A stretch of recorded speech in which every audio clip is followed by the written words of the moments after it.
Well, good afternoon, ladies and gentlemen. Welcome back to the Sunday Live with Twisted One and guests on this shitty Sunday afternoon.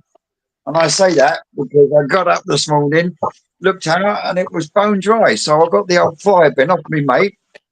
I got a fire roaring in there to get rid of some wood. 20 minutes later, the ovens opened up and it pissed down. And it hasn't stopped. So, yeah. Anyway, good afternoon, guys. We've got Big George with us, we've got Ty with us, and we've got the Rocky Boy, who's actually given up fishing for the day. So, how are we? What have you been up to this week, George? Nothing much, mate. Just more or less just protecting the pond from that storm we had up our way. It was bad. So just was it bad up your way with it? No, the winds were over 100 miles an hour. There's a leisure centre in Helensburgh. It's just brand new. The whole roof just gone. Jeez. Well, you know what you say. You go to Scotland, don't get suntan, you go rusty. It's weather beaten more than anything. Yeah. So nothing new koi-wise. Did you manage to get a golden monkey from the New Forest? No, I'm saving myself for the spring. You missed out. I'll tell you what, 10 people got an absolute diamond of a fish, didn't they, Rocket Boy? They certainly did. Yeah, well, get your fucking camera sorted out. You're making me seasick, you twat. Sorry about that. Jesus. That's better. Oh, my word. Yeah. Only our Dave. I'll tell you who else got a golden monkey. I had a visit today from Paul Higginson. Had an awesome few hours, and not only did he go home with a New Forest Koi Farm golden monkey, but he also went home with a New Forest Ginrin Shisui Aragoki. And they haven't been released from the farm yet either. Did he bring that? Did he bring the clover leaf with him? Lid, don't panic. He bought the lid, don't panic. Right. What's our Ty been up to this week? And before we actually get into that, Ty, your video absolutely chuffing amazing. Again, I had me in stitches, and looking at the comments, that had quite a few people in stitches. I mean, wow, that is some fucking editing. And it took you 2 weeks, did you say? Yeah, it took the better part of 2 weeks to put that video together. But I had a lot of fun doing it. So I've always said when YouTube stops being fun, I'll stop doing it. Oh, yeah, I had a definitely. lot of fun making that video. So I was just surprised nobody's really talked about the mugs before. I'll tell you what, though, it was that funny. I had to watch it twice. It was great. I really enjoyed it. Well, yeah, awesome. I'm glad everybody enjoyed it. Right. Yeah, even Miles watched that one because she knows what my obsession with koi mugs is like, and she was in fits, absolute fits. But other than video editing, what you been up to this week, fish wise, and that, Ty? Oh, not a lot. It's just been stupid cold here. My big pond, even with it covered and everything, I've just watched the temperature over the last 2 weeks just slowly drop. It's down to 34.10 degrees now. Ooh. What's that in our speak? I don't know. Give me 1 second and I'll tell you. And he's up. Just about freezing, isn't it? I think. It's like It is 2 or 3. That is 1.6 degrees. 1.6 degrees. Ooh. And then you got Ken and Stubbsy that are in the minus 14s. What's I say? It was minus 14 for Ken last weekend. Oh, that's my water temperature in the pond. What, minus 14? No, 1.6. Yeah, mine's sitting. It's hovering at the moment between 6 and 7. Okay.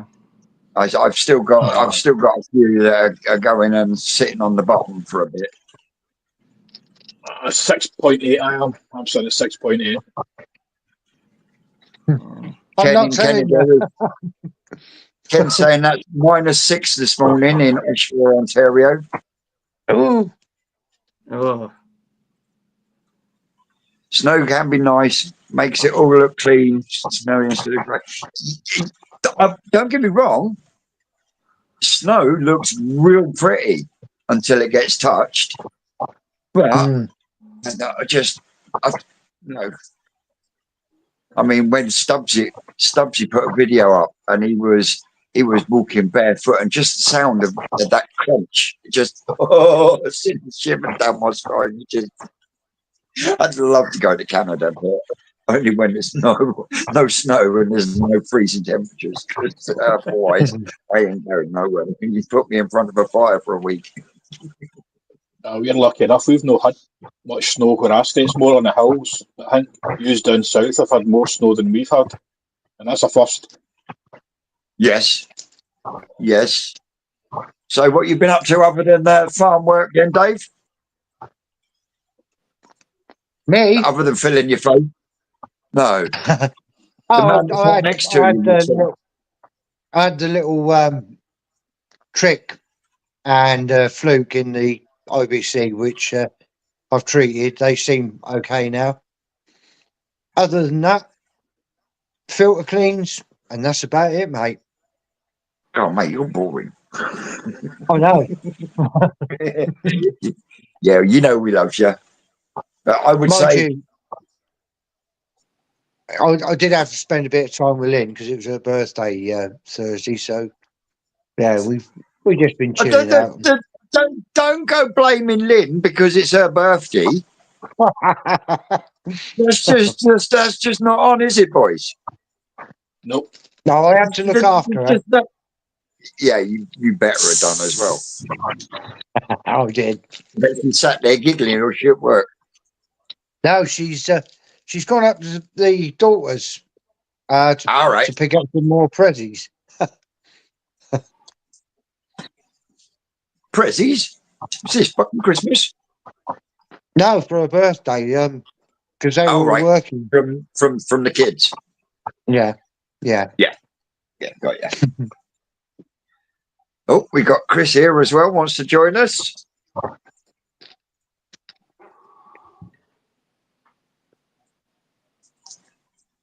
Where is he? He's there somewhere. Afternoon to everyone else that's joined us this afternoon. What's the weather like in your area at the moment? It's pissing down, and if I'd have put the roof on the new building, then I could have laid some bricks, but I can't because it's wet through now. So that's going to have to wait till next week. Is Chris going to join us? Try again. one sec. Right back. Right, there we go. Try again. Ty's going to be right back. Chris, are you there?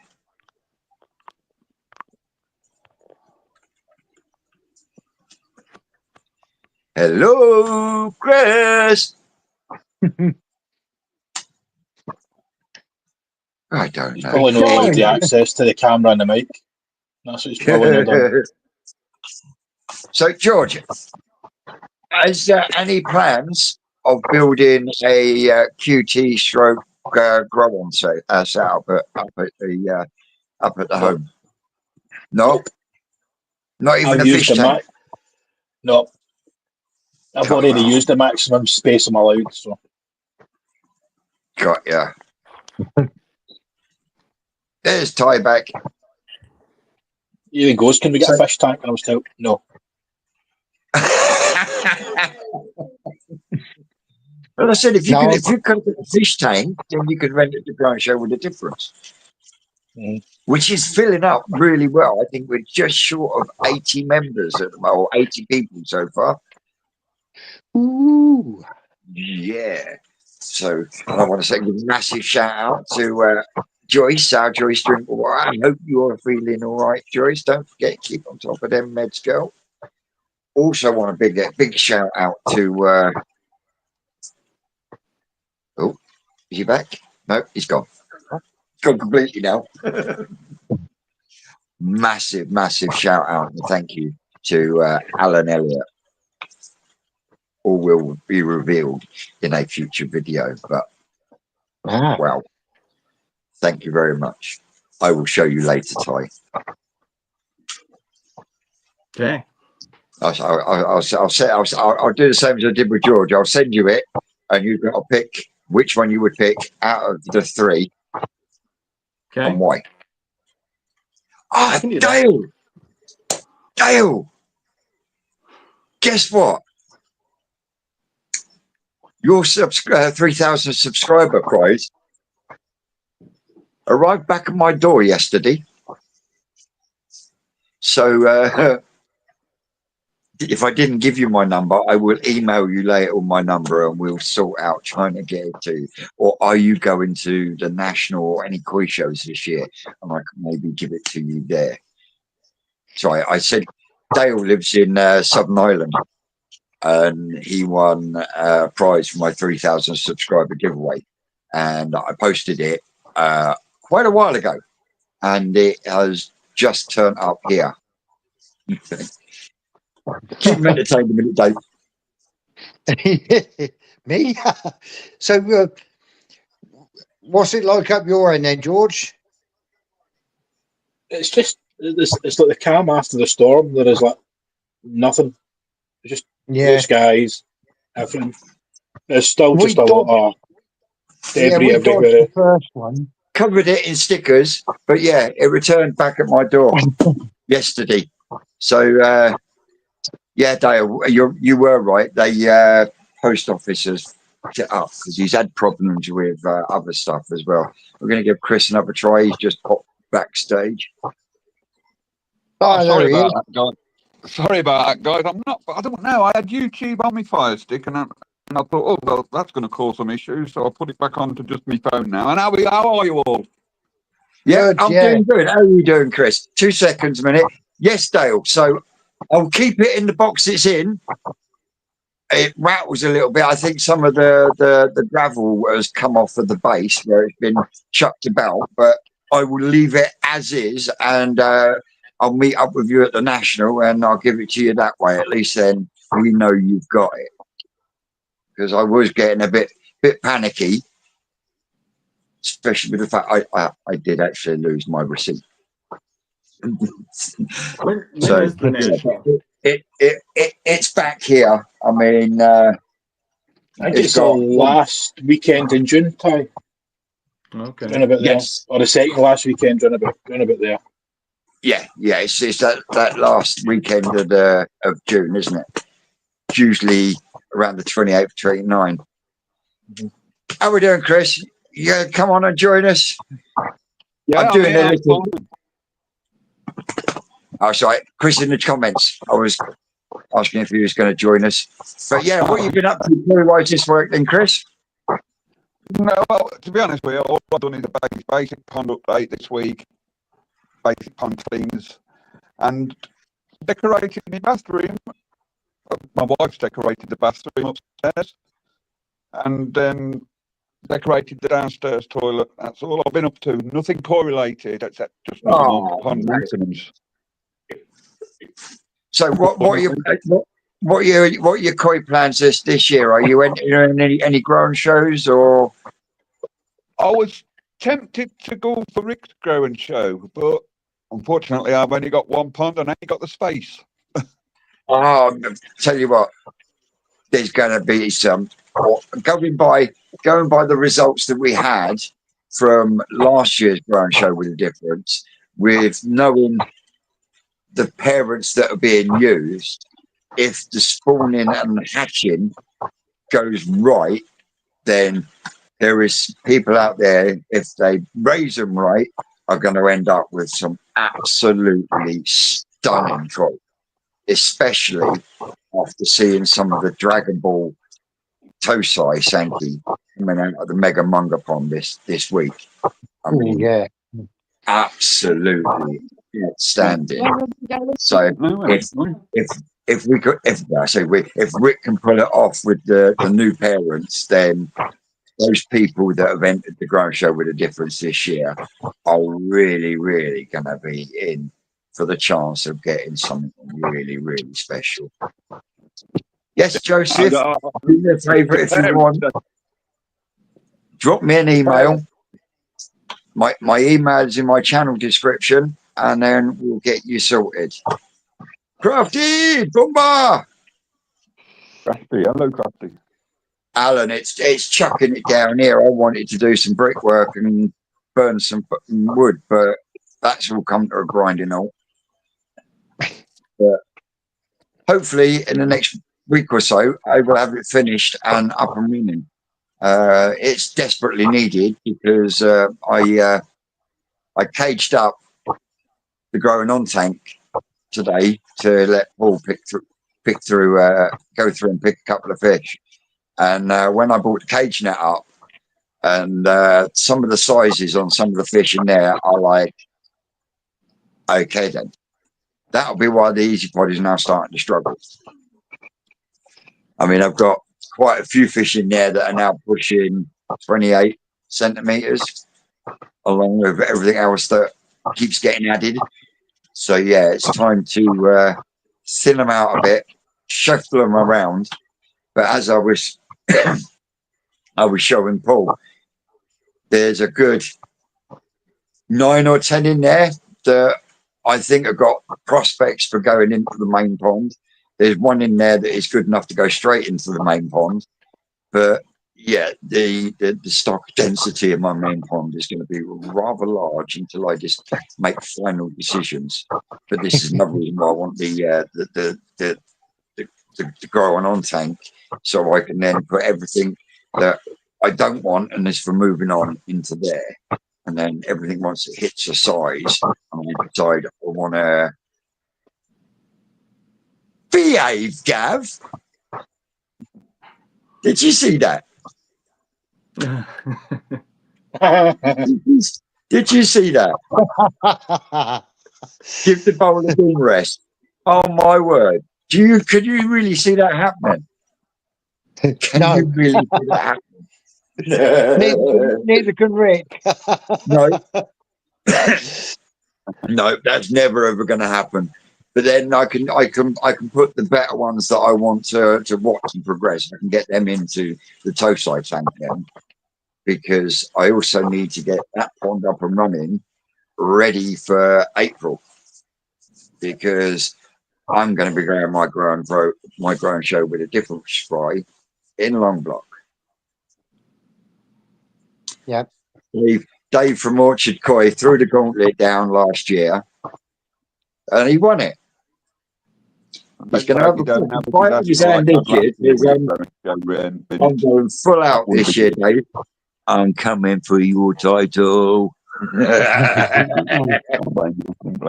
Has Dave joined this year, Vince? Oh yeah. Dave, because he won last year, he gets an automatic entry in and doesn't have to pay for his entry because he won last year, as well as the prize he got as well. Yeah. Yeah. So we're all going to gun for Dave at Orchard then this year? Oh yeah. I'm gunning for him this year. Because you'll have to chuck some in Mars. Yep. Don't you worry about that, Gwen. Now that we can see in Mars Pond, and that's the other thing. There's about 4 fish at New Forest Koi I've got to bring home. There's 2 fish in Mars Pond that I've got to bring home. I keep trying to twist Mum's arm to get rid of the 2 ponds she's got and get one big one in the garden. Open the patio up, put a window in. You'll get there.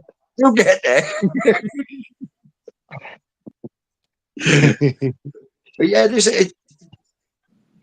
it's all part of the hobby though. And when the koi hobby gets you, it gets you, doesn't it? My Oh, for sure. Yeah, my pa, he was dead set on using these. They call them pods, and he was putting them in the pond, and it was supposed to get rid of the blanket weed. And but to be honest, the last few weeks, Ma's been struggling with the blanket weed. So I told her, get some fucking cloverleaf blanket answer. And a week ago today, I went down there. I put in that Popo soap water blade thing, which is running absolutely fucking awesome, to be totally honest. And well, I did a video and I did a short. That pond is absolutely crystal clear, and she can see just how much space she's got. And yes, Ma will be getting some ickle ones, so then she can then move them on into a bigger pond as they get bigger, and she can it gives her something to do. She's quite enjoying it at the moment. But yeah, Good. that's where the sun goes. But It's, yeah, it's funny you should mention blanket weed. I've just got an outbreak, but I've just got an out. It's just started to grow back in my pond. Well, what I'm hoping is that when the plants kick back to life in another month or two, it's to draw all the nitrates out, which hopefully will make the blanket weed go, because that's what happened to me pond last year. I think you'll be waiting a little bit more than a month, mate. To be totally honest. Well, I it's all else about cloverleaf. Well, I've learned from experience that the best time to do it is when you first see it starting to come. Bang in a half dose, it knocks that growth on the head and just helps clear things up before it gets too bad. Yeah. Well, hopefully it'll work. On the old system, I used to have a bit of. I had a long length of, I think it was 5 mil pipe, plastic pipe, bent in half, cable tied together, and I used to have to ram that down the easy pod to pull out the fucking blanket weed that was stuck in the bottom drain. I haven't got a bottom drain or an easy pod, so I've just got a normal box filter. Yeah. Hopefully I can get it out as it goes into there. Which is why when I built this pond, I did what I did with just a Tommy drain and a 90, because you haven't got that sump to collect stuff. Then it's literally straight in, because you've got your tank connector and then you've got your 90. There's nowhere for it to build up. Yeah. Perhaps the next bench is going to be a retrofit bottom drain, because that's going to be the way I'm going to have to go, because to be honest with you, the pump doesn't seem to be doing a good enough job in the bottom of the pond. So retrofit bottom is my next plan. Yeah, the only thing I would advise with a retro bottom drain is you make sure that if you're going to put some solid pipe work in, when you get to the pond, you go solid to flexible, because I will guarantee you at some point in time that retro bottom drain will block. At some point in time. I know that because I had to take the retro bottom drain out of Dad's pond a few times because it clogged with blanket weed, which was why as soon as he went and Mum said, I can't do this, I can't do that, because he never told her how to do it, because it was his thing. He had a routine and everything. So that was when I was like, right, that's coming out, because when I took it out, it was absolutely chock full of blanket weed. Took that out, put the pump in the pond itself, and within 3 days, there was no shit left on the floor at all. There was loads of blanket weed on the walls and that, but there was no actual physical shit on the floor. And that was just changing it from retro bottom drain to putting the pump in the corner of the pond. Mm. Well, at the minute, my pump's right in the bottom, in the deepest part of the pond. And really, I could do with another pump in there, because it really isn't pulling much get out the water, to be honest. When I does clean the filter weekly, it's hardly your dirty. pond do that, Yeah, or well, has it got it's slopes? on a slope to the bottom, and then it's level at the bottom. So that's the deepest part, and that's where the pump is. Right. But So it if does seem it to be with working. it being sloping, does it all just slope down to one end? Yes. Are your returns situated up at the top, at the lowest, shallowest end? Yeah. Yeah. Yeah. So everything gets pushed down that way anyway. That's my plan. But as I say, at the minute the pump's going straight down just into the top of the water production. But I am thinking of putting extending my 3-inch pipe, putting a 9 on it going down to the bottom, and putting another 90 actually in the pond. So hopefully it'll create some circulation and help push the stuff down to the bottom. That's my plan. Yeah. But at the minute there is no circulation really. Other than the downward push from one end. Yeah. Yeah. So how deep is your deepest part? 4 foot. 4 foot. Up to about 3'6". To about, so it's still not too bad. No, it's Have not. But you thought of returning it via a spray bar? oh, I know I haven't actually.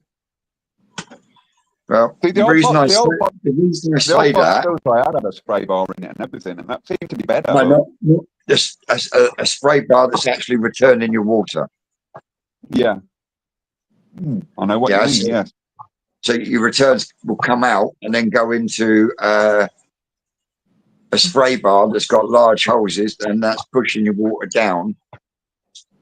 And the reason I say I've seen it on Mr. Stoddart's videos. He's got it on some of his systems, because a lot of his systems you'll find slope down to one end. Yeah, definitely worth a try. Oh, somebody's come back. George. Hello, George. Welcome. Yeah, George is back. But yeah, if you go and check out a couple of Ricky's videos of videos he's got actually when he's showing some of the systems he's got, you'll find he's actually got some of his returns are actually spray bars. Interesting. Yeah. Worth thinking about, definitely. Yeah. I do need to speed up this pretty drastic, because this will be the first season. The start of the next season will be the first season that I've actually got proper koi in it. I mean, I've got a few, I don't know, crucians. They look like crucians. I ain't the foggiest what they are. Few crucian carp in it, but this is, and I've actually got, I think I've got 5 new koi carp in there, and I really want to do the best for them. Do you know what I mean? Yeah. You got the other option, which has just popped into my head. You could put at the deepest end an air curtain. A bubbler, yes. I've thought about that as well. That's another thing to keep the water circulating. If you drop an air curtain down the bottom wall where it's deepest, it's gonna pull stuff down to it for the upflow to come in. Can you see what I mean? Does that make sense? Yeah.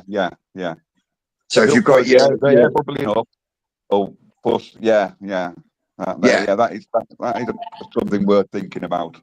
So if you've got your air curtain and then you've got your pump, don't put your pump right next to your air curtain, otherwise it will suck in air and it will defeat the object. But if you put your air curtain and then your pump, air curtain here is going to draw water down before the air pulls it up. Can you see what I mean? Yes, that's so that else worth looking actually be a way you could help bring the shit down from the other end. Yeah. And you've got Ken in Canada. He's saying, added a spray bar to my pond return last year and it works great. Okay. So there's a couple of options for you. You could combine the two and have a spray bar at the top and an air curtain down the bottom, and then you've got more than enough air that you could shake a shitty stick at. Yeah, well, at the minute there's no air thrown in it whatsoever. I ain't even got an air pump yet, but at the minute I don't feel the need to use it because it's winter and Not at these temperatures, no. But it will be definitely. I keep looking on Facebook Marketplace for second-hand flipping air pump, but I don't know. They're all miles away from me. I might have an air I will pump. get one eventually. I might have an air pump. How big a pump do you need? Nothing. It don't matter, Vince. To be honest, it really don't matter. As long as I can get an air curtain working on it, that'll do me fine. All right. Drop me an email and I'll give you my number. We'll have a chat. Okay, cool. No problem. I'll do that. You emailing in your description? I'm assuming it is. Yes. Yes, I will do. I think it'll be coming from my email address. Yeah, I might use my decent email address because I've got a spam email address and a decent email address. I'll send you my proper email address. Yes, that would be nice. Yeah. But yeah, I got 1, 2, 3. I got about 4 air pumps kicking around, so I'm sure we can sort something out for you, mate. Oh, that'd be brilliant. That will be fantastic. And Chris from Brand Family Adventures says, I'm going to install a Venturi in the summer. That's another option you could explore. Yeah. Yes, and as well as in the summer, I've got to start making it deeper as well. I've got loads of jobs to do to that pond so I can get it how I want it. But yeah, for the system you're running at the moment, I think from the way you've explained it to me, the best 2 things you could make better would be put a spray bar on your return, and you don't even have to buy an air curtain. You can build one. Oh yeah. I've seen them built with those pipes and all sorts of things. Yeah, that's what I mean. It's soaker pipes. You get perforated pipe that they use for hydroponics and stuff like that. Yeah. There are loads of ways around it, that's for sure. How are we doing, Busy? We're not seeing you in the comments for a little while on a Sunday. Lovely to have you back. Mm-hmm. Simons is saying, I've just purchased the Charles Austin 120. Yeah, I've heard mixed reviews on the Charles Austin pumps. Well, I've got one, and it's a 60 litre, and it recharges. So it turns over my Easy Pod, and in the summer it will run the air to the pond in hot weather. Now we've got, hi guys, I have a retro bottom drain. Will be okay to add a non-return valve along a pipework? Yes. Yes. I've got a non-return valve sitting on top of all of my pumps. That way I know if I've got a slide valve that leaks, at least I'm going to get the water flow stopped for the non-return valve. When you say a non-return valve, is that a check valve? I think that's what you call a check valve. I think you call it a check valve. Oh, hey! Tony's actually in. Hey, Tony! Farm McCoy. Is that Tony Farm McCoy? Yeah. Oh, hello, Tony. All right. Usually our Tony is on replay crew. Mm-hmm. Ray must have stopped play on his build. Probably. Getting on quite well with that. Been following that video. Busy was saying Rain stopped play. What play was you doing then? Intrigue.com. Yes, Tony, the weather is shit. Tony's just said the weather stopped play. That looks it.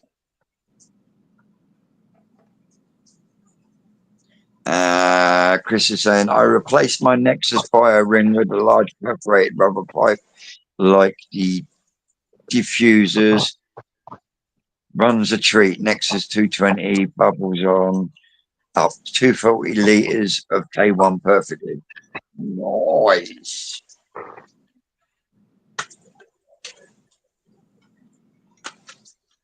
So they say all media is good because there's no such thing as too much filtration.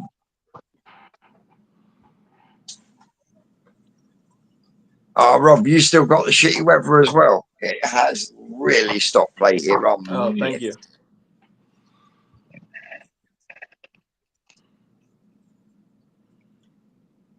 Ooh. What are you looking at, George? Just reading the comments. It's the only place I right. get an internet signal. And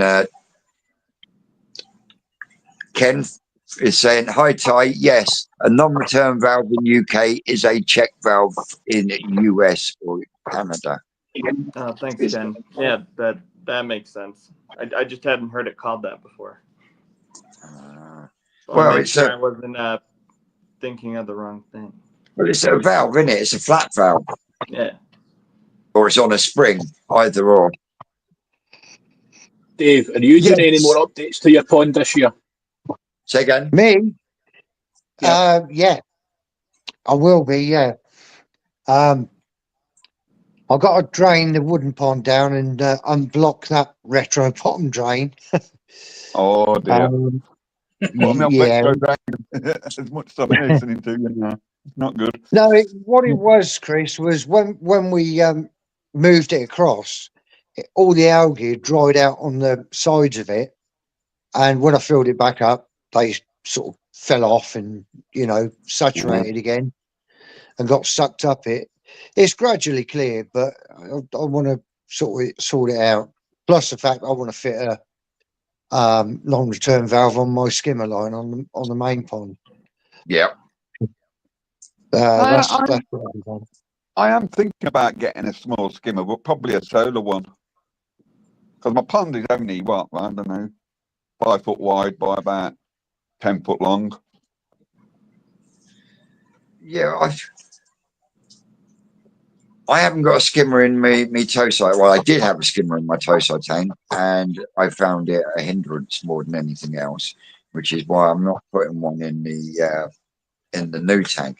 Thank you very much, Busy. It's coming on lovely, and I would have had another load of bits done today, but yeah, the weather had other ideas. Your skimmer, which you've got, Vince, is working exceptionally well, isn't it? Yeah, I was chatting with Paul about it today, and the fact that no matter what speed you're running the pump at, you can actually determine the surface pull just by twisting it. Brilliant. It's mental. I'll tell you what, they only do it in green though, don't they? Apparently somebody said, or I've read it somewhere. I think they only come in green, and there is another brand that do it in grey. Can you ask you to say that grey? Yeah. I'm going to get one. I'm replacing my skimmer as well for one of them. Is it the Aquadabra? Is it Aquadabra? Do them in grey? Yeah, they do. Yeah. Is it the same sort of thing? Is it? Something similar, Vince. Yeah. No, I haven't seen them ones, but yeah, I got to admit, I was very dubious about it because I had heard mixed reviews. But I tell you what, I think it's absolutely fucking phenomenal. Right. If I do this. Well, I've seen it actually working. Oh. Be right back, guys. No, it's his main pod camera, I think. Yeah, right.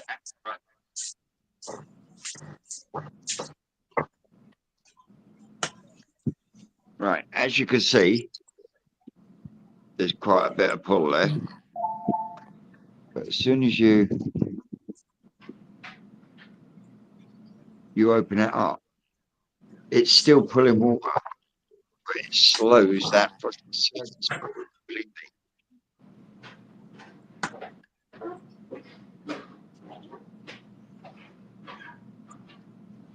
Now you can see it now creating a surface pull. And I've not got this running very fast at the moment because of the temperatures.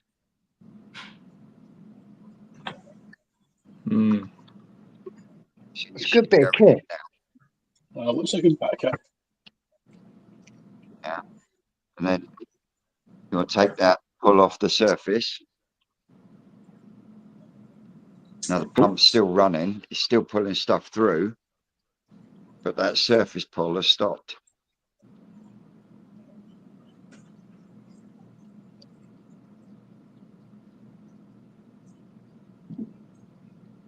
It's just a little twist.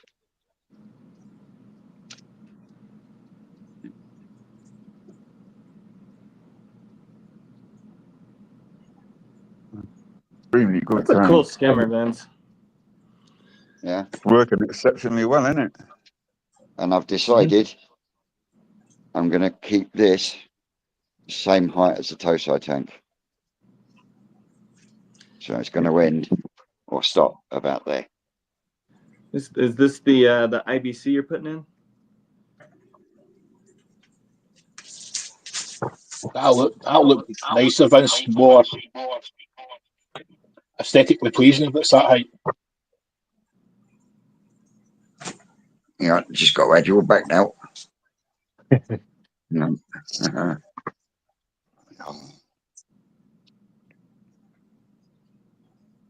There we go. There we go. Oh, there. It's definitely working well. That skimmer of yours, isn't it, Vince? I'll tell you what, I'm going to say I'm really pleased with it. I was, like I said, I was on the fence because, I mean, I've always had a 4-inch skimmer that goes through the wall via a tank connector, and I've always sworn by it. But that one just knocks it out of the park. Really does. Yeah.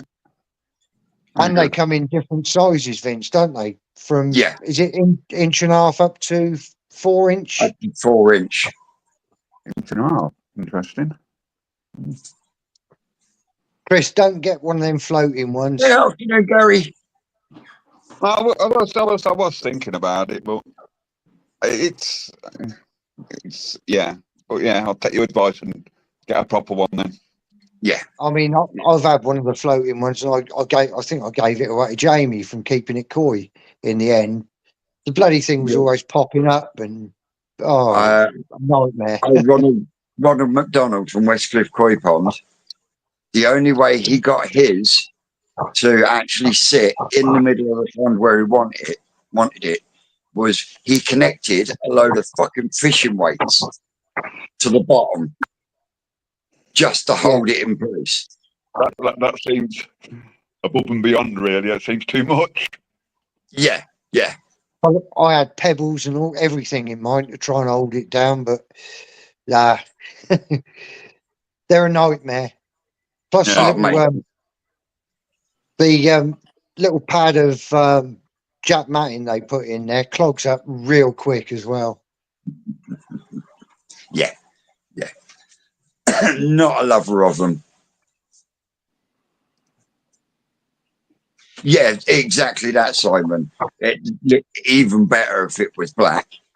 It's for some reason Mountain Tree decided they wanted everything in luminous green. Don't get me wrong, I love luminous green, but it does stick out a little bit, doesn't it? It's like, bing, get yourself seen. Oh, that was as much as long as it does the job, really, though, in my opinion. Oh, mate, yeah. Well, like I say, having seen Vince's working, I'm going to replace mine, definitely. Yeah, I've had a couple of people ask me about it. Mate, honestly, I can't say anything bad about it at the moment. And like I say, that's going straight from there to my pump and then going through 2 tempests. And then, as well as the bottom drain line, then goes over the shower and then returns. Oh, talking of that, I'm going to build me a homemade Bakki shower.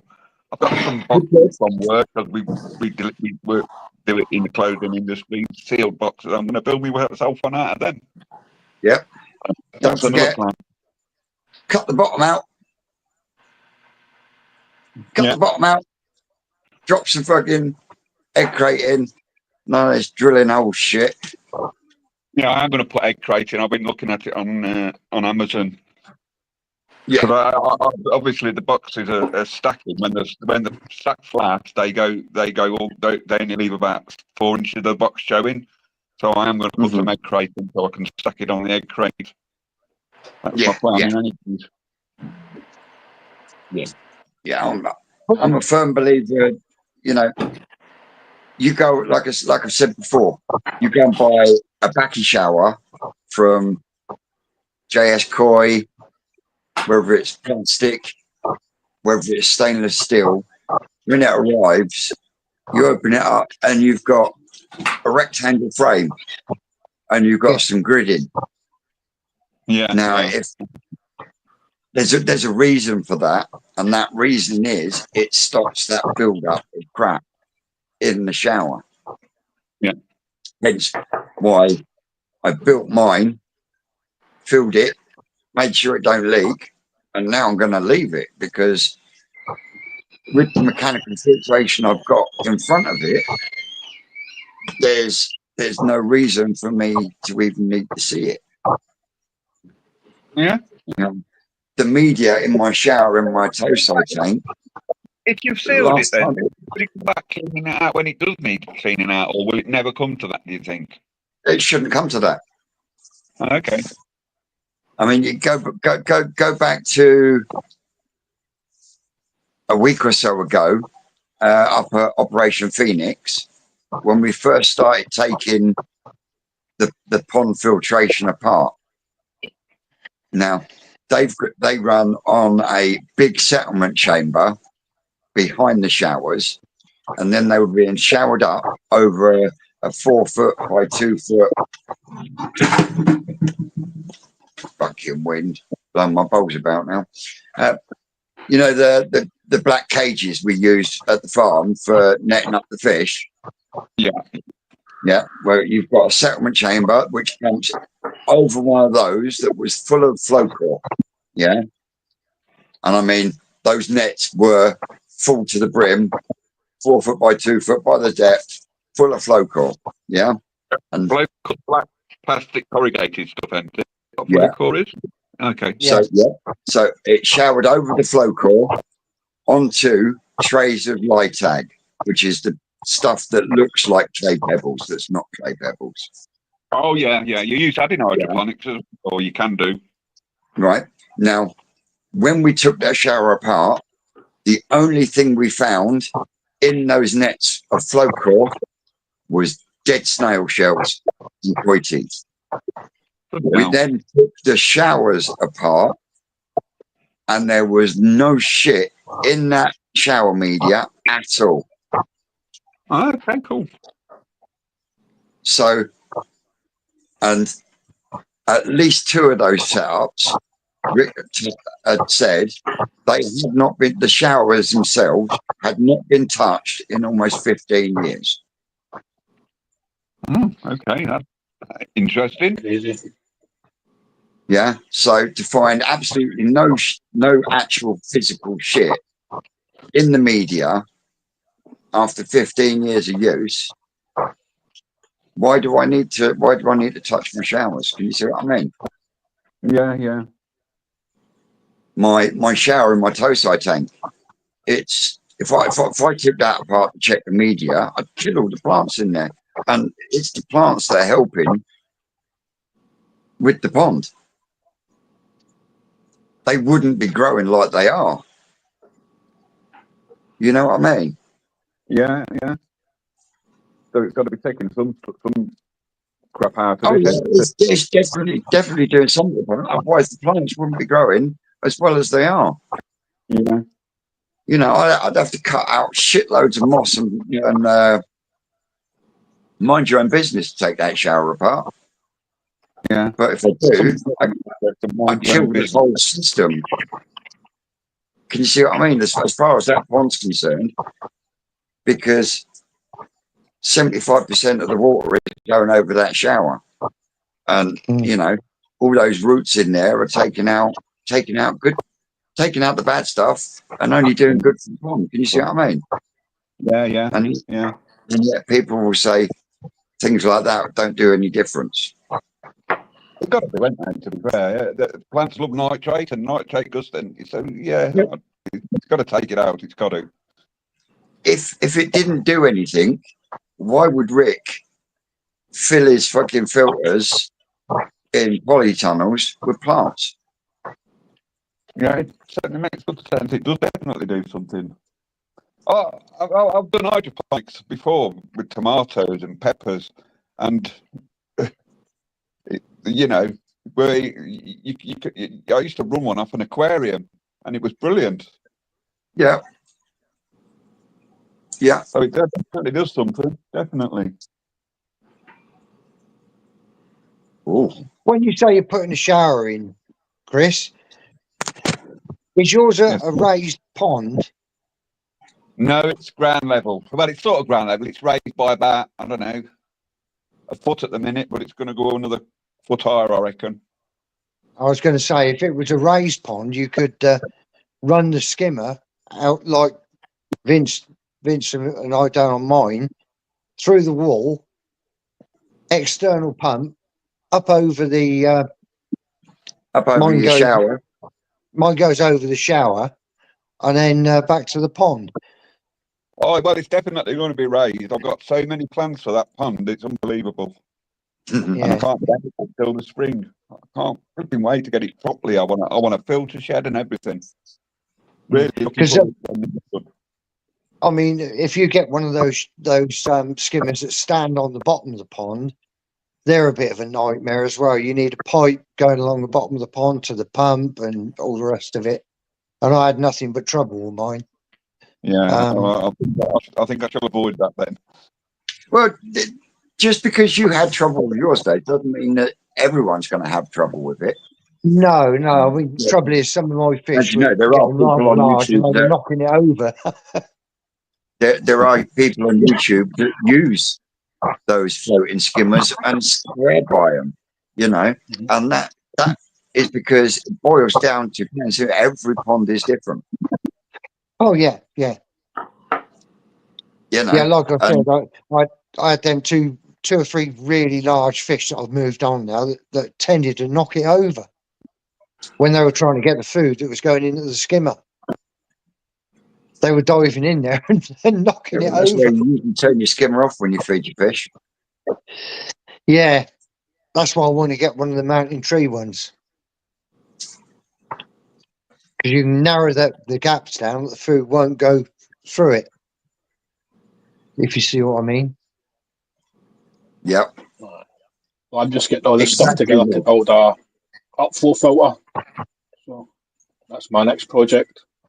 Well, you know the one I had on that system over there that I was going to either put in the growing on tank or on the main pond.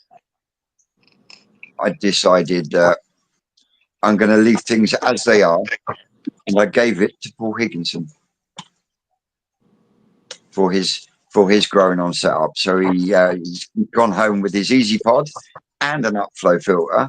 So he has now got enough to turn his system into an exact replica of what I'm running in the growing on tank in Long Block. Sweet. So he's really excited at the moment. And Rob, yes, you're right. Watercress is awesome. If you go back to the start of my channel, right at the start, I had a big water chamber on the back of the pond wall, and I had watercress and that in there, and it went apeshit. And I mean, it went apeshit. And it grew and it grew and it overhung into the pond and carried on growing. And the fish chewed and munched it absolutely shitless. We had lots of butterflies. And then a few weeks later, all we had was partial stems because the caterpillars that were on there were chewing the fuck out of it. So I went in with a pair of scissors, cut the watercress down and just shook the watercress over the top of the pond. And you should have seen the rain of caterpillars coming out, going into the pond. dump, dump, dump. Oh yeah, the fish They went. didn't last long. Oh, mate, the fish went apeshit over them. Absolutely apeshit over them. So yeah, you'll get a double benefit because one, you'll bring in the butterflies, which will help with the pollination because bees will come in as well. And then once it's coming towards the end and the old caterpillars hatch, cut them off at the base and then shake like shit. And you're watching the caterpillars coming out and your fish will love you for it. Absolutely love you for it. Yeah, and Busy says, watercress is actually better than baby's tears for extracting nitrates. It is because it grows so voraciously. That is why. If you want to take nitrates out properly, you want something that's either long established or something that grows quickly. Flag irises is another one. Grows like fuck. So that's what you're after. If you want to have any kind of, they call it veg filtration, but it's not actually vegetables, it's vegetation as in greenery. You want something that grows fast and well in all conditions. Flag irises, calla lilies is another good one. There's quite a few out there. I can't remember the names because me and plant names just, but you understand what I mean. If you can get a mixture of plants that grow quickly, cordata is another one that grows quite voraciously as well. So there are a few out there. If you put a nice mixture in, then you shouldn't go wrong. When I was running the front pond out the old twisted koi pond, that was literally running on plant filters with airlift returns, and I had a mixture of irises, calla lilies, and cordata, and I grew everything from fry, toast fry. I even spawned in there as well, and that was south-facing. And you never had green water in that, did you? Never had green. That pond had full sunlight in the summer because it was south-facing. It had from day start to day finish. It was in full sun. I never had green water, and I never had blanket weed in that pond. And yet, the back garden in the height of summer is 10 degrees cooler than the front garden, and yet my main pond always suffered with blanket weed. So you tell me that plants don't take stuff out. Oh, Yeah, they do. got it. As I say, I proved that last year when I first put my plants in. I had blanket weed because there was nothing in there and green water. And then after all the plants started coming up, the pond went crystal clear. Yeah, So definitely.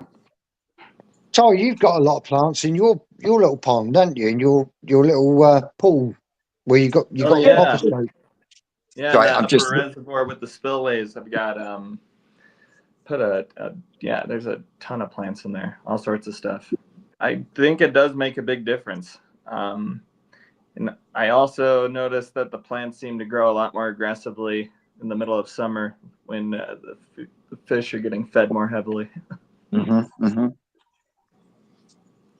Yeah, so you're getting a double benefit, especially if you're like Rob said, you're growing some watercress, because if it does take and it takes well, then it will grow voraciously and it will overhang.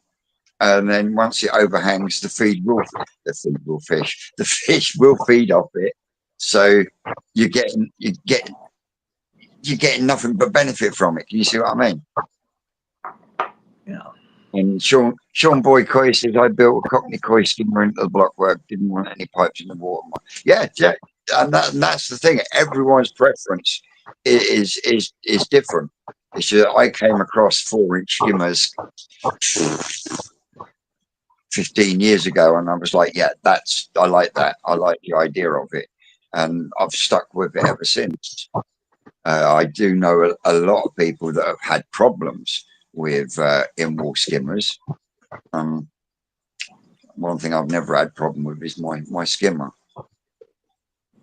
So, but yeah, every pond's different, every person's different, and everyone is different in what they want out of their pond. So Vince, your mountain tree skimmer, it's a 4-inch skimmer? Yes. It's on a 4-inch line? Okay. Yeah. So I've got a 4-inch tank connector in the wall with a street 4-inch 90. So it's got a female socket and then male end, but it's on a sharp 90. That goes into the 4-inch tank connector. And then you've got 4-inch pipe up, goes into my skimmer, and then it comes out of the wall in the filter house, goes to a 2-inch reducer, which then goes to a ball valve, which then reduces down to 1.5 inches, which then goes to my pump. And then I pump through my 2 tempests and then back down through the shower. No, Tony says, Dave, I was worried. Thought you had a big spot on your face. I gave my screen a good wipe with the baby wipes and you're okay now.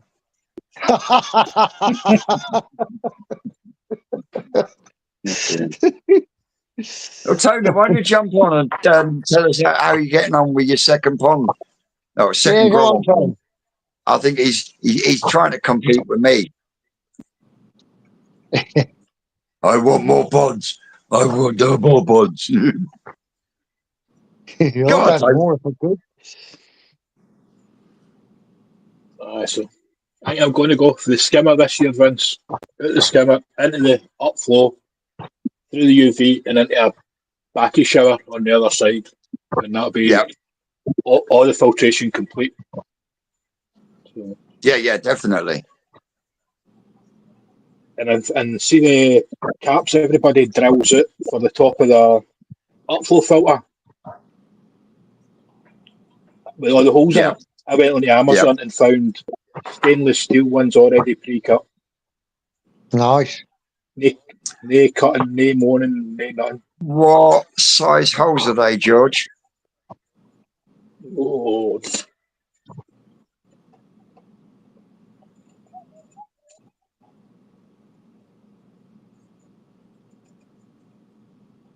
$5 mil. 5 mil. 8 would be better. So if you could open them holes up a little bit more. Right. Or give it a go. You could use the holes but turn them into slots instead. Oh, I know what you mean. I join them up with an angle grinder. Mm-hmm. So basically, you're going from that one to that one, that one to that one. You work on the diagonal. Can you see what I mean? If you join the dots, dot, dot, dot, dot, dot, dot, dot, dot, dot, dot, dot. I think that would be more effective. Just to be cutting, drilling. I've not got the patience to sit there and do that all day. Yeah, if I'm going to do something like that, unless I'm using a mesh, it's a minimum of an 8 mil hole. That's fine. Just to be, it's just that belt and braces. Can you see what I mean? Yep. You've got that's fine. All your media is pushed up against that plate that's only got small holes. It's going to clog up a lot quicker. Can you see? Mm-hmm. I can see what you mean. Yeah. Yeah. How much? I'm going to put I think it's 1.2 meter in length. So how much media? Many litres do you think? About 300 mil.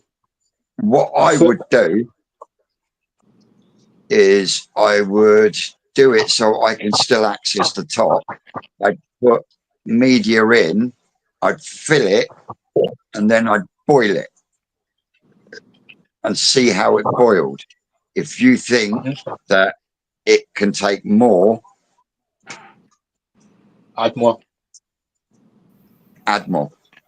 Hi. Yeah, a bit Tony! a bit like the bio chain, your bio bin, George.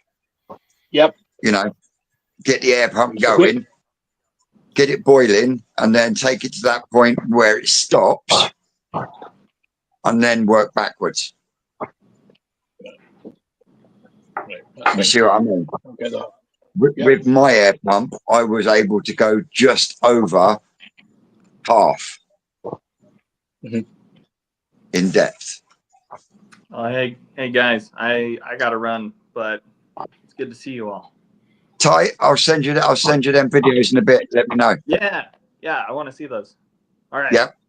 See you guys. Cheers, bro. Catch you later. Bye. Anyone out there who has not subscribed to this man, please get across and subscribe to Ty, the Koi Pit, and check out his latest video about the koi mugs. It is hilarious. Really So, good. how are we doing, Father Christmas? I'm all right. Yeah, I'm good. I'm a bit fed up with this weather though. Oh, mate, tell me about it. I got a little bit done this morning, but I got wet doing it. Yeah, I got a few bits of wood burn, and then the clouds opened. Hopefully, at the moment, it looks like it's stopped. If it stays stopped, I can get going. Well, I got the back of the tank insulated, and I got the backboard on it now, and I've pushed it back into its final position. So I can get on. If I do the two ends in the front, that's done. I can get on to Matt about a box weld for it. And I promised Vince I'll do a better job this time. I think Honestly, what would help, I want to get Matt to supply me with some of that thin sort of underlay that he done with yours, because yeah, I think that helps the rubber move over what it's in. no, I think on a plywood base, if you'd have jumped in, yeah, got your corners in, then start putting some water in, you can then make sure as that you need to about that much water to get that base. Yeah, well, I did. The base is actually spot on, and it's smooth as your baby's bum. The base, it's just the sides went a bit wrong. I don't know why. But, pulling the sides up really needs to be done inside the pond. Can you see what I mean? Yeah. I'll put me mankini on next time and do it. Oh, no. But we want thrilling, not killing. But I think that underlay may well help a little bit, so I'm going to have a bit of that. No, don't get me wrong, it's absolutely fucking good. Really is good shit. It's only thin, isn't it? It's quite thin. It is quite thin, but I don't know what it's made out of, but yeah. Yeah, I saw him attack it with a pair of scissors by stabbing it, and it wouldn't go through. But no, and he had that poised right in front of his crown jewels. Yeah. But no, the growing's going good though. It's quite a bit bigger than the other one I've done actually. It's not quite 2 meters long, and it's not quite a meter wide, but it's the full 1200 high this time. So there's probably going to be 2 ton of water in that. About 2 cube of water in there. 2 meter cube of water. You trying to go into competition with me, Tom? Well, just a little bit, perhaps. I don't know whether you saw the video where I got a few of them out of the grow on I got, and I haven't yet. My goodness, they've grown now. I mean, they was barely 7 centimeters when I had them off of Rick. Beautiful little fish, and now some of them are 26 cm. Really fabulous fish. I caged up the long block tank today, and I'm like, yeah, I've got to thin this out. So I've just got the temperatures to drop a little bit lower, and then I can start shifting them around, and there will be fish available. Once they go into the cooler water, they will be available, and I am going to be moving on some fish from the main pond as well. Yeah, I've just turned the temperature down on my grow on. I've just turned it down to 15 actually, because that's the temperature of my pond. For the simple reason, some of those fish in there are big enough now to go in the main pond. So I know. I'm gonna let it cool. I need less in that grow on anyway, but I'm gonna see Rick on Tuesday, so I'll be bringing home some more. So I'm gonna cheek him for a cheeky monkey. but yeah, I prefer calling them a golden monkey, because they are, especially the fully scaled Aragoki ones, they are like a glittering bar of gold. Well, I've got this beautiful Aragoki Chagoy that he gave me, which, as I say, was 7 cm, and I think that's 28 cm now. And I haven't had it that many weeks, and I can just see that as it grows in the pond. That will really go well, Yeah, But I did. Point, if they're in the right system and the right conditions, they get to a point, and then all of a sudden they just. Yeah.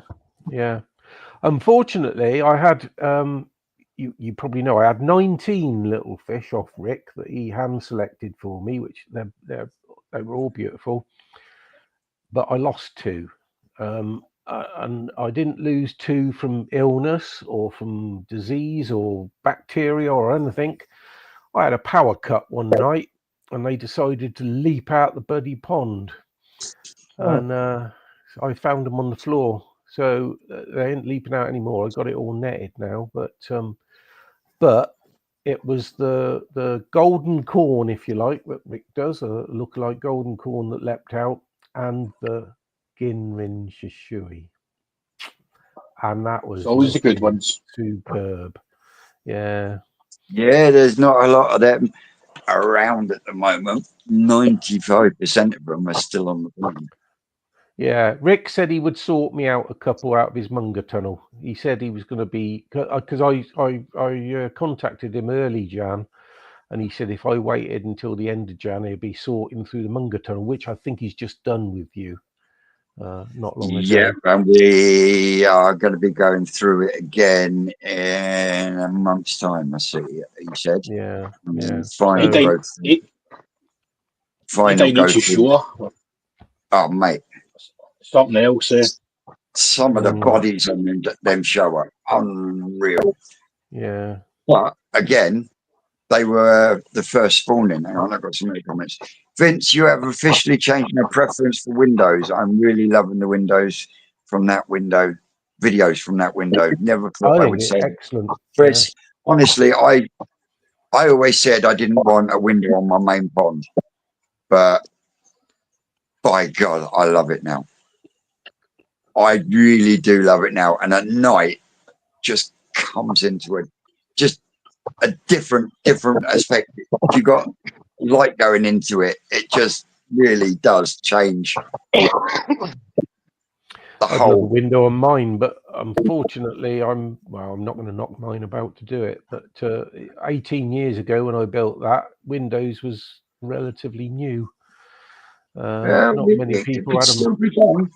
I know it could, but it's a lot of knocking about on that pond. It's pretty solid. All the block work is laid flat ways on, and then it's got that stone work all the way around it. And all you need is a good petrol disc. Yeah, good petrol disc cutter. Yeah. You hire the disc cutter, I'll do the cutting for you. Yeah, I don't think I'm going to do it. I'm leaving it as it is now. I'm going to be okay. I nearly thought about putting a window in one of these earlier. He was saying, "Oh, I might do this and I might do that," and I'm like, "Right, get the stuff and I'll help you do it." Yeah. So if you want to put a window in tow, I'll help you do it. It's not a problem. Yeah. I got to concentrate on getting two days in a disc grow nice. Because before I get put in my box, I want to do a show or two. And I was nearly out of the equation this last year to be able to do a show this coming year, but How's your pod now, Tony? Again. It's actually, yeah, it's coming round now. Some of them fish. It's I think I might be able to do it. Good. I'll get a VAT booked same time as Rocket Boy gets his booked. Yeah, you've definitely come out the other side of that one, I think. Yeah. Did you still? Yeah. Have you still got the big achiever you got on last year? Yes, still... I have. Yeah. That's looking nice. Yeah. I got 1 or 2 really nice fish, but then I'm going to have quite a few nice small fish as well. And there's no harm in taking a few small fish to the show. After all, the Champ wasn't very big, was he? No, no. Champ is doing absolutely awesome. Yeah. But yeah, like I said, I caged, I'd say 3/4 of my grown-on tank up, and as I pulled the cage up, I was like, "Holy fuck! Holy fuck!" Yeah, some of these can go in the main pond already, you know. Yeah, they're beautiful. That some of them that Rick sorted out for me, and I think you know, size 1 this coming year, 1 or 2 of them will look quite nice. Yeah. So I'm going to actually, the way they're growing, they might go beyond size 1. What is size 1? I can't remember what size 1 actually was. It's I can't actually either. I think it's up to 25 centimeters. Yeah, 15 to 25 centimeters. Size 2, 25 to 35. Size 3, 35 to 45, and so on. Yeah, some of them have already gone past size 1 then. Yeah. And Busy said, I wouldn't be without my window, as well as the aesthetics. It's an early warning tool to give a view of what's going on with the fish below the water. Absolutely, Busy. I have to put an underwater camera in and scan around to see any of the fish from sort of the underside, really. Bless you, Gwen. Love you to bits, my love. Vince, the mighty atom can be in 3 places at once, working dawn till dusk. If I'm able to, and it looks like the clouds are clearing, so I might be able to get a mix in after the show. You'll be running out of light soon, won't you, Vince? Say again? You'll be running out of light soon, won't you, Vince? Yeah. Won't be long. It's still bloody pouring down the rain here. It looks like the clouds are opening up, so I'll get a fire going in the bin because I've got the bin. Dave, you've got a nice Aragoki down at the farm ready for the show this next year coming on, haven't you?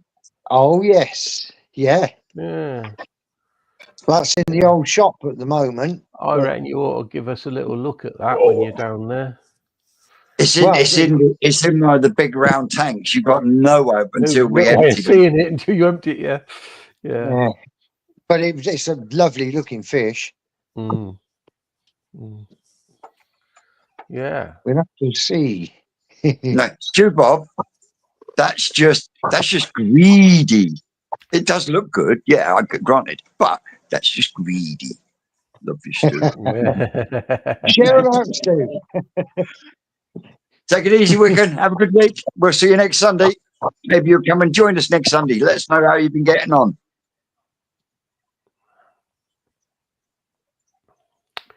Oh, mate, where are you then, Ricardo?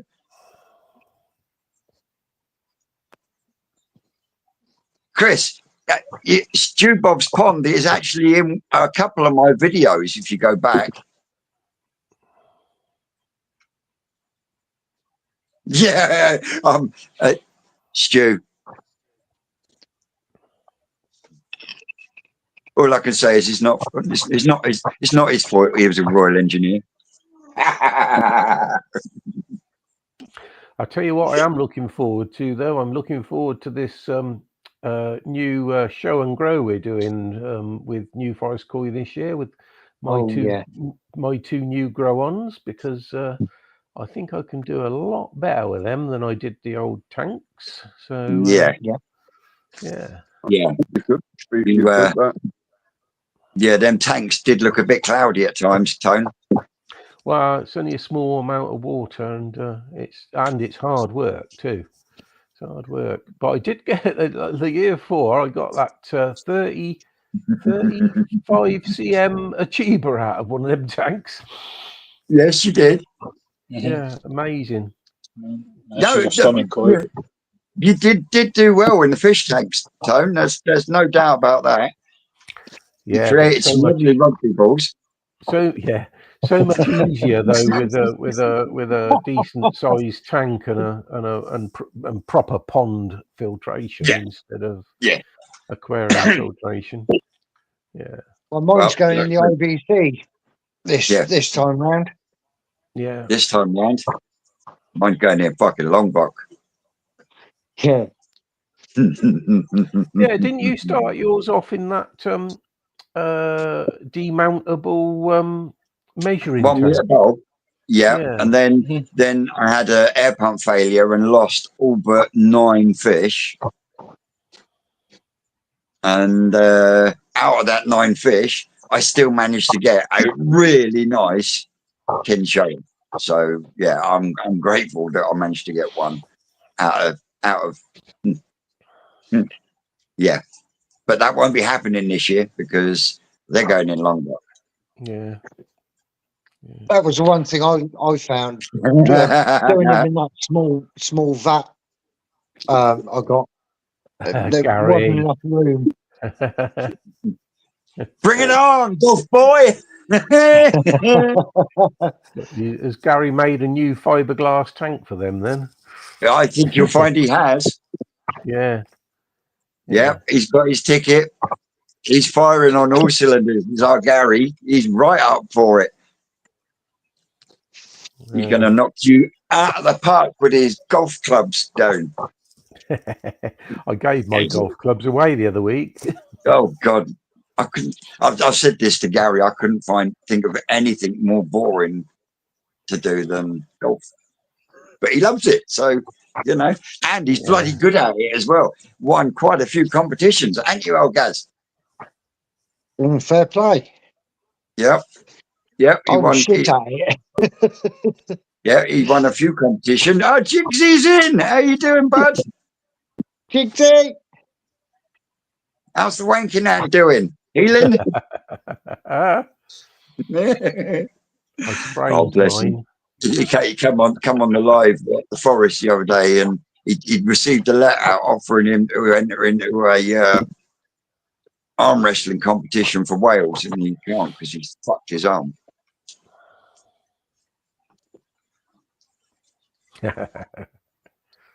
See, he knows. That's why he's giving me this in the comments. How are we doing, Steve? Now we're just talking absolute shit. So I've run out. So who's winning, Rocket Boy or Tony for subscribers? Oh, I think Tony's still just in front of me. We're running level, really. Yeah, it's not much in it. There isn't much in it. So anyone out there that hasn't subscribed to our Rocket Boy or Tony, go across, give them a subscribe, drop them a comment, give them a like, all the shemizzle, you know what to do. Tell them the Twisted One sent you. I don't even know what we're going to cross the line holding hands, Tone, aren't we? Yeah. Oh, bless them. I think I'm on 936 now. Two old farts together, innit? Yeah. Oldies but goldies. Yeah. Laurel and fucking Hardy. How you doing, Andy? Andy's koi puddles just joined us. If you don't know that, is get across to my mate Andy. In fact, Andy ... Koi puddle. Just give him a subscribe. He's got a wicked little pond. Hopefully, check, Dave. 918, Dave is. Yeah. I'm 936. Oh, interesting thing. That Sean Randall. Yep. I found out the other day he lives just down the road from me, about a mile away. Oh, fucking awesome! And he runs the thing. He's got a little koi club thing going called West Berks Koi. All right. Sweet. Well, that's something you could do. look, just something you could look into there, dear boy. I've already joined them. Good. See, Andy's laughing in the comments. He knows. Andy's a nice chap. I met him at the Scottish College show. I spent a day with him. Oh, what a laugh we had. Yeah, he's a cracking bloke. Yeah, and he's been like old Jigsy. He's been one of my subscribers from pretty much the start of my my YouTube journey, and I thank you. What was Gary saying? I'm building a larger pond for the grow on, and the golf wins are paying for the pond. Absolutely. Keep that wins up, even though it is a boring sport. Blimey. They pay you cash, Gary, do they? Blimey. Yes, mate. He does really well. He's bloody good at it. He wins loads of and his wife. All they used to give me was a tube of balls. Yeah. Prizes. You might get a tube of balls. Or you might get a golf top or something, you know, or a baseball cap, or you know, that sort of shit. So, how big is? Well, jump on, Gary. Tell us about your new growing on pond, or are you keeping that secret? Huh? Yeah, Dave snuck onto my territory last week and didn't even tell me. Oh, yeah. It was a little bit late when we got over there, to be fair. It was getting dark when we got to Paul's. Only up the road? Yeah, I did say to Lynn we should pop into Tony, and she said, well, it's dark now, and she wanted to get home. So she don't like being out, don't like driving at night. Oh, Lynn. Dave, don't let him give you any nonsense. He drove all the way up to Falkirk near where I stay, and didn't come and say hello. Oh, sorry. So don't let him know you, Dave. I did. Yeah. I was. Yeah, I went to see the Kelpies. Yeah. Mm-hmm. Well, I was up there for a funeral. Actually, I was up there for my my cousin's funeral, but I popped and saw the Kelpies on our way home. That's about 40-minute drive for where I stay, so it's not far. Yeah. All motorway. Yeah. Andy, awesome to have you here, bud. Oh, that was awesome. You got there. I got Joyce earlier on the phone. And I went, yeah, but. And she went, okay, touche.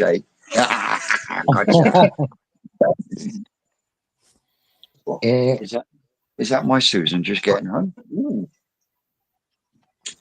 The thing is, Dave, the one and only record you've got of visiting my pond, you've lost the footage, haven't you? Oh, it's on me desktop. I've got to try and sort that out. It's playing up like hell. That was over a year ago. Yeah, but I think more than that. You went to Paul's and it was out the same night. I think we could do I think we can do a better one now, Tone. Yeah, we could do a better one now. Yeah. I even got you to test all my water and everything, didn't I? I did, yeah. Yeah. I'll try and resurrect that one, but when I tried to download it, it was coming up with file corrupted. Oh, yeah. So whether it got fluke or cost you or not, I don't know. But it didn't want to. When you tested my water.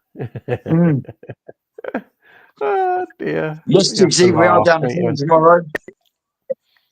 Sorry?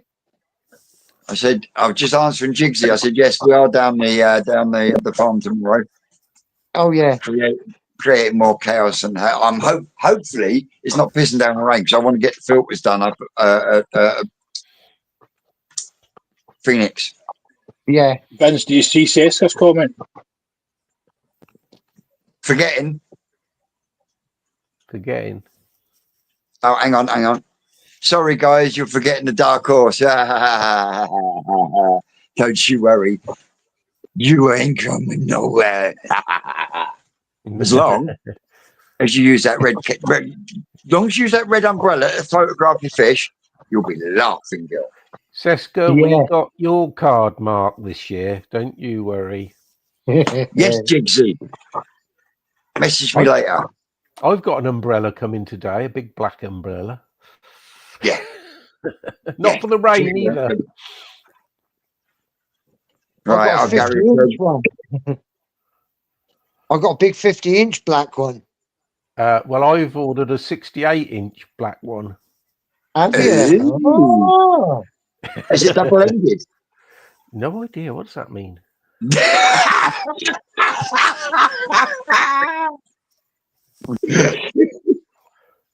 Oh, look, you're done for now, Tony. Gary's going for it. His new growing pond is going to be 7 foot long, 3 foot wide, 3 foot deep. Oh, blimey. It's either that or he's making the coffin for his missus. I've sent for this umbrella so I can do better photos. So we'll try and get all them reflections. Yeah. But yeah, we'll see. Yeah, but you like your photos and stuff, isn't there? I do, yeah, I do. But I've never. I mean, I can take a good photo of anything but bloody fish. I've found them quite difficult. Yeah. It's getting a little buggers to say famous last words, Tony. Hey? Famous last words. And Stu Bob said there's a new kid on the block this year. No competition. I'm going to let a little secret out of the bag anyway, I think, because Seska's said that. Rene is building Seska a new grow on. Rene is building Seska a new grow on. Ooh. Come on, Seska, she is, isn't she? Don't deny it. Trying to keep that one. I thought that, yeah. What's this? You're going to start them off in the fish tank and then sneak them off to the secret stash. Yeah, I reckon. I bet you she can grow them to sort of 35 or something cm in the fish tank. Yep. And Sue says, sometimes a good laugh is just what I need, and you guys are always good for a laugh or two. Thank you very much, Sue. Joyce is saying, I'm in the ground show. I have bred champion horses now. I want to breed a ground show winner. I learned so much from the ground show last year. Right. Question is, are you going to thin them out this year? Are you going to cull them down? Bloody hell, Seska, an 8-foot one. You're going to have to use bigger wood than I've used. She's got a thing about 8 foot, hasn't she? Because a reef tank was 8 foot. Now a growing on tank's going to be 8 foot. I reckon it's going to be a full sheet of plywood, 8x4 sheet of plywood in length. Whether it's going to be 8x4 in width, I don't know. But you're going to need bigger timbers than what I've been using. Oh, where'd you go? George is gone. Where's George gone? No, he just disappeared. He was there 1 minute and gone the next. He's back. Just like magic. He's back. No, they kicked into the house Wi-Fi. So. Change places now. He's there. Stu Bob. Thanks. Lucky I got that right too. It's always opposite what you think. Oh. It's called musical squares. Yeah. So I reckon George should do the growing on tank. You point up. Yeah. What was that, Vince? I said, we know you Scots are tight, but I still think you should do a growing on tank. Nah, you don't allow me. No happening. You're not allowed it. I thought that was a blueprint. Aye. Don't get me wrong. She loves the fish now, yeah. She goes out and talks to them every night or when she comes in for work. Or for somebody that didn't want them. You know what I mean? I don't know how I got away with it. What about if you could pick ones yourself and then watch them grow? Nah. And at the same time, you could end up getting a really nice Sankey. I've already got one on dibs. Yeah, but there's nothing better than finding a little gem out of something that you've grown to a size where you can say, no, that's nice. Yeah. Actually watching them, okay, you've got all the maintenance and everything that goes with it. And yeah, I was chatting with Paul today because he done the growing show last year. And one of the biggest things he found was dealing with the waste. And it's not just from fish shit, it's also waste that's created from the pellets and other stuff that you feed them. And like he said, the maintenance on them to be able to give them what they want at them temperatures, it is intensive, but at the same time, you learn loads. And he's going to change things up a bit this year and tweak what he's done. He's loving it. He's absolutely buzzing for this year. So am I. Even though I'm not a Sankey lover, after seeing some of the Dragon Ball Sankeys last week, yeah, definitely. I tell you though, what I feel is if you say you're going to show fish, I think there's far more. You get far more gratification from growing a tiny fish into a beautiful big fish, and have the skill to grow that and show that, rather than somebody that got lots and lots of money and pays for a fish that's finished at 10 grand or something and puts that into the show. Yeah. Because, you know, although apart from conditioning it, they've done nothing to bring that fish up. I agree with you, Tone. You know, I think there's a lot to be said for growing your own fish to a not, you know, I don't have to be massive, but to a nice size. She's doing the national. Yeah. So yeah, I think there's more to get out of it by growing your own fish and then showing them than just buying a ready-made finished fish and showing it. Did you say Sue's doing the national or going to the national, Vince? No, I said Seska said, I'm doing the national, Tony. Yeah, Oh. I know. Yeah, I know you are. Yeah. And I'm still going to try and do the national, Seska, but When? I'm not sure. When? You got my number. I know you've got my email address. If not, I'll find your email. I'll send you my number. I'll give you a call. Come up and put your greenhouse up for you. Yeah, I'm going to do it, Tone. Yeah. Give it a go. No worries, Chris. You can always catch up on replay. How are we doing, Maureen? Afternoon, Maureen. Awesome to see you this afternoon. Well, it's morning for you, isn't it?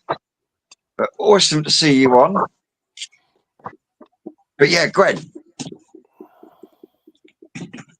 get in touch with me. I'll give you my number and then we'll get you sorted. We'll get you a greenhouse built. I'll do that for you.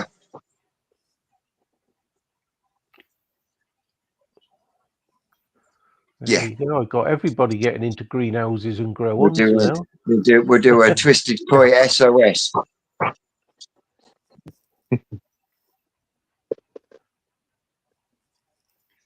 Oh, John's in the house. How are we doing, John? Wayside Koi and Lifestyle.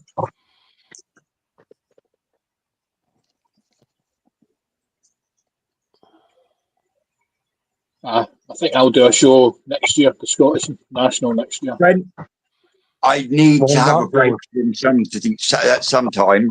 So yes, we'll arrange something, and I will come up and I will get the greenhouse up for you, because myself and Susan were only talking a couple of days ago about coming up and paying you a visit. Also, we're going to go up and give Joyce a visit as well.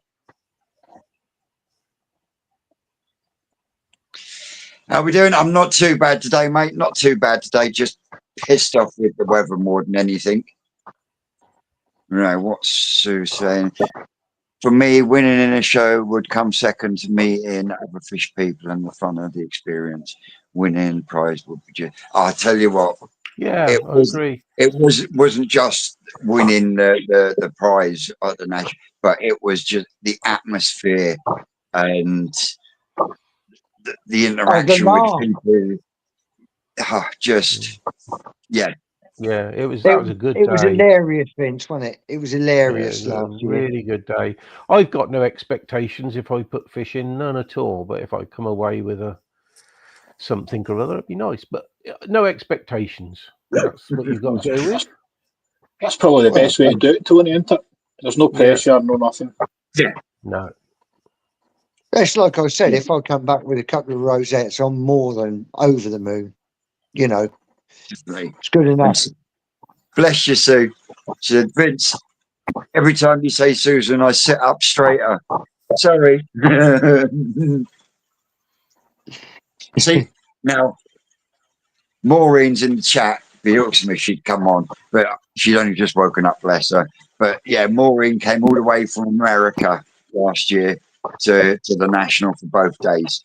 And as she just said there in the comments, the atmosphere at the national was wonderful. It was an amazing weekend from start to finish.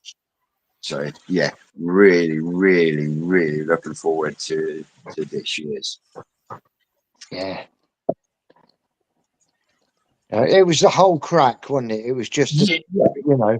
As I said, the whole weekend from start to finish, from Friday morning to Sunday night, the whole package all weekend was absolutely brilliant. You know, especially the Matt and Rick show.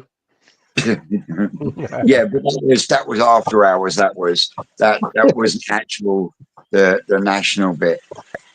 There we go. Maureen says, can't wait to be there again this year. Lots of fun and so many beautiful koi. So yeah, she's coming all the way from America to the koi show again for the second year running. Great stuff. We've already booked up the comfy one last year, and I went because it's only 15-20 minutes drive from me. All right. It does help if you are a member of the BKKS. And the more people that we can get to join the BKKS, the better the national show you get. And that is the long and the short of it. You know, the more people we get involved, the better it's going to be, not just for the show itself, but for people that go to the show. You know, what I thought was quite funny was everybody that normally receives an award at the end of the show on the Sunday at the end of the day, receives the award. Normally, all you get is a little bit of polite clapping. And when Vince got his award, it was much, much more than polite clapping. There was cheers went up. Absolute cheers. And I don't think they was used to that. I think that's a bit of a first. I think it was just before that, it was always a little bit of polite clapping for each person. But all the cheers went up for Vince. And I thought that was lovely. I thought that was really good. Sort of set it alight a little bit. Yeah, well, it was emotional as well, wasn't it? You know, Maureen's in the comments, and she said, "Yep, I'm a member, second year in a row." So someone that lives in New Hampshire, America, is a member of the British Koi Keepers Society. When do we have to renew that? It's the year. I think it's the time you purchased. That's your year up, I think. Yeah, the day before I went to the day you purchased. Yeah. I have to check when I've got mine. I don't have my driving license no more. I got to renew mine in September. I'll have to check mine. Yeah. But yeah, I'm going to go. During the BKKS, it's not even the price of a packet of 20 bags. Last year, 17 quid, wasn't it? Last year, yeah, 17 quid. Yeah. You know? Yeah. I'm going to go because I've got a drip coming from the UV and it's doing my nothing. Yeah.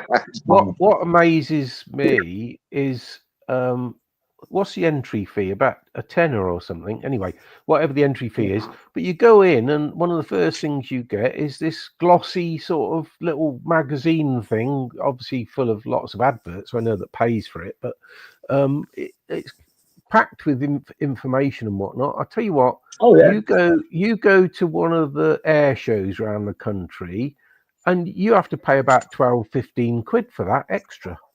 Yeah. Plus the fact you get discounts from on your Brand Family Co-Adventures saying, Vince, I'd like to say a massive thanks to you. I had 96 subscribers, and after your shout out, it went up to 132 in just a few days. Mate, much love.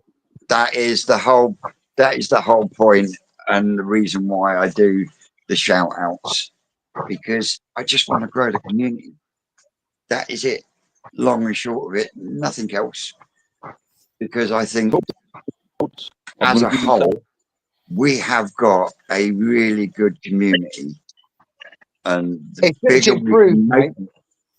bigger we can make that community, the better it will be for the koi hobby in general. You know, Rocket Boys just found out there is a koi club just round the corner from them. You know, now that's another thing that there isn't a lot of. I mean, I was given a stack of koi magazines that ranged from 1976 to 1998, I think it was. And if looking back through them, the amount of koi shows that were being held in the UK in the 80s and the 90s is astronomical compared to what we've got now. And a lot of that boiled down to the fact was koi clubs. Yeah. And then because koi clubs would then register with the BKKS, they then become associated with the BKKS. They can then hold shows themselves, like the West Midlands and the Southeast. You know, there was a lot more shows back in the day. Now, if we can make the community bigger, then, like I say, that can only be a good thing for the hobby, the show scene, the sales scene, everything. Yeah. As you said, I used to go to about 6 local shows. Now there's none.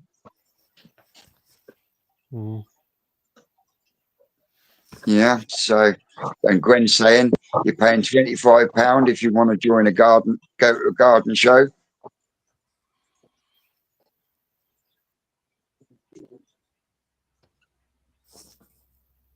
Yeah, I don't think there's an actual joining fee for the West Sparks one. No, that's what that's even better for you then, Dave. Yeah, and Sean, one of the members of the Grow and Show group, is a member. Well, he's one of the organisers of it, I think. So yeah, I thought it was worth joining them. You know, especially because he's a mile down the road from me as well. No, I don't think it's I don't think it's a cost. Well, I do think it's a cost thing, but I think a lot of it is a lot of people look at the koi hobby and then get scared away because you've got to have this, you've got to have that. And they look at the price of you've got to have this and you've got to have that. And they take a look at the price of a drum and they go, fuck that. It's too expensive. I ain't doing it. Yeah. That's the long and the short of it. Basically, when you look at a lot of stuff that is aimed at the koi hobby, it's all drums this, it's all expense that. Can you see what I mean? Yeah. Yeah, but you've proved that's not the case, haven't you? Really? Well, I have, and so are other people on YouTube now. But in a lot of ways, we're still a minority as far as the old boys club that is still in the hobby itself. If you know, you know, and that's as far as I'm going to go on that one. Yeah, but yeah. So if I can help boy channels grow and introduce more people to the hobby, then my goal is complete. You know how long I've been in the hobby? 12 months, that's it. And it just started off.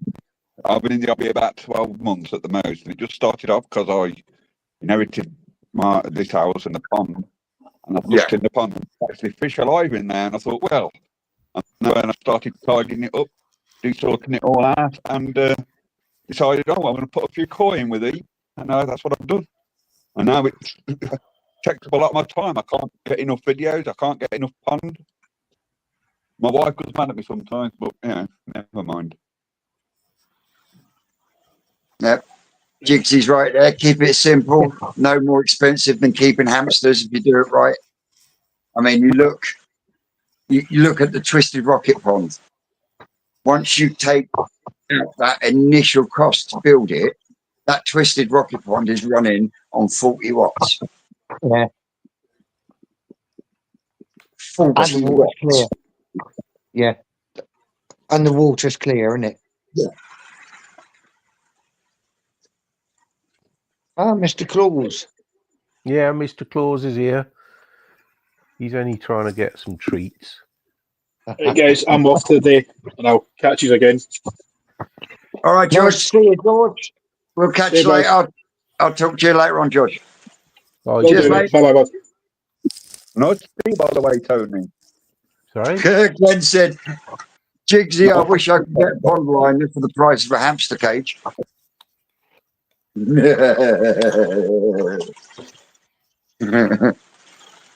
Stuart says that must be a big friggin' hamster. No, but you think if you play golf, how much does that cost?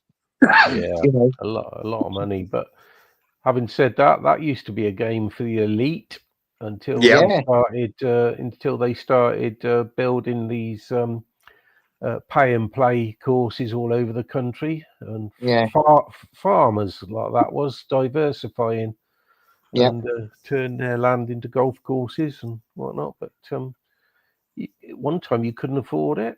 In fact, in a lot of places, to actually join a golf club, you have to wait until somebody that was a member died, so there was an entry for you to get in, and you was on a waiting list. Yeah. And Sue's saying, I'm very lucky. I met a person who came from Japan who lives near me. He goes once a year to visit family and brings us back fish from Japan at a huge discount. He's shopping for me this spring. Lovely. Oh, nice. What's he shopping for? What you got on your koi shopping list?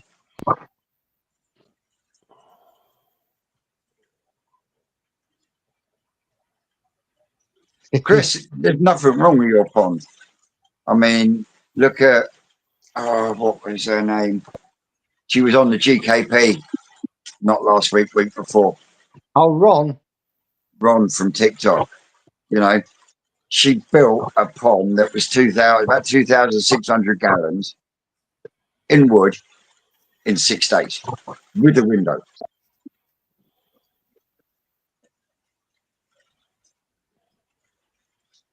Which is phenomenal. I can't even get a bloody grill on built in 6 days. And to be fair to her, she done a good job of it as didn't she? She did.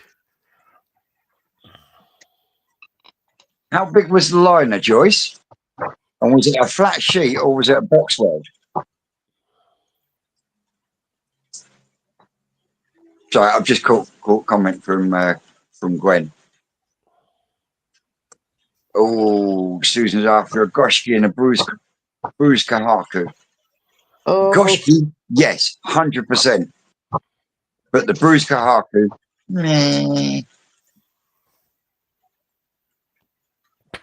Jigs. You've got a mind like a cesspit. Mate,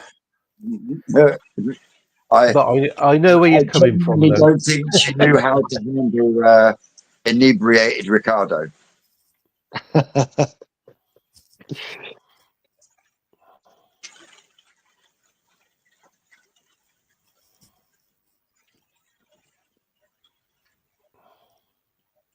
Yeah, Scragster says her job's a fish.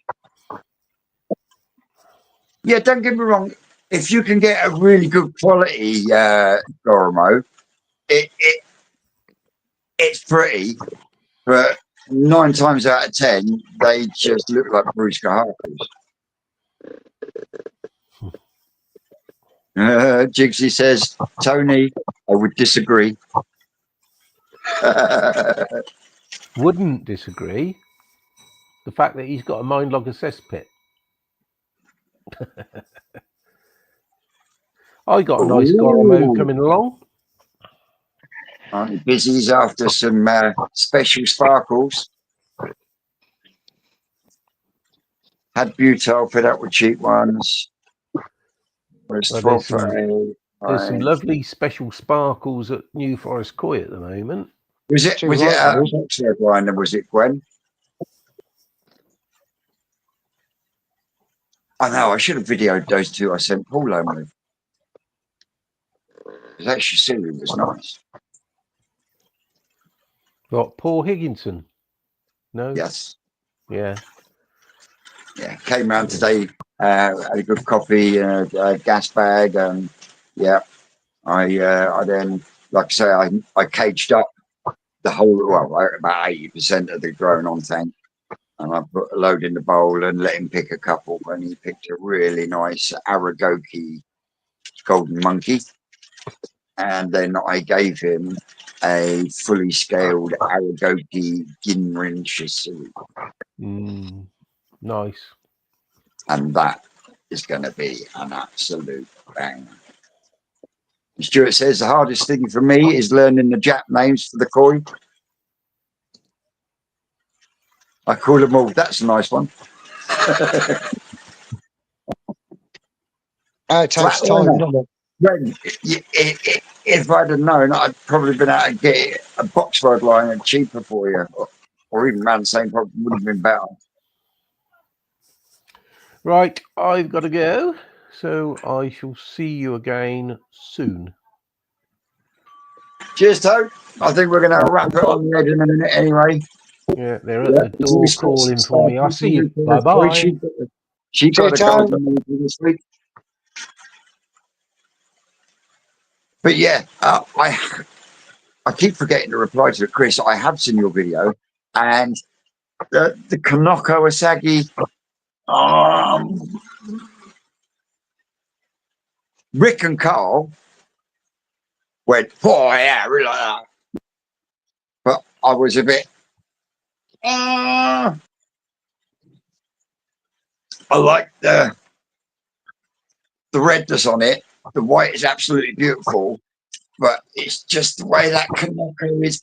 It's just maybe my OCD. But yeah, body wise and everything else, absolutely banging, bro. Quality's there, body shape's there. The Kanoko's there because, like I say, well, Dave was there when I showed. Yeah, absolutely, Marmite. Yeah. Cheers, John. Take it easy, boy. Right, so I think what I'm going to, because we've actually gone longer than we normally do. So I would like to say a massive thanks to everyone that joined along. Ty, George, who else did we have? Tony, Rocket Boy, Chris, extra, another new small channel. Go across, give him some love. Tell him he twisted one saying, yeah, as always, guys and girls, we will be back same place, same time next week. I've been Twisted Koi. You're out there, you know you're great, and we will see you again soon. Bye now. I'll Catch you email you in later. a minute. Bye.